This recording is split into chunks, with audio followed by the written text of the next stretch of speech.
শনিদেবের দৃষ্টি কেন হয় অমঙ্গলকারী? শনিদেবের স্ত্রী আয়নায় মুখ দেখছিলেন, তখনই শনিদেব চলে আসে আর ভুল করে আয়নার দিকে দেখে ফেলেন।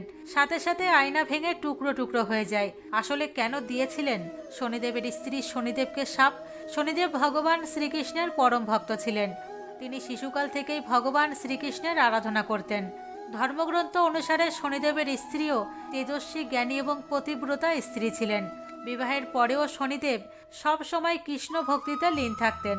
এক রাত্রিরে চিত্ররথ ঋতুকালে স্নান করেন আর পুত্রপ্রাপ্তি হেতু শনিদেবের কাছে পৌঁছান।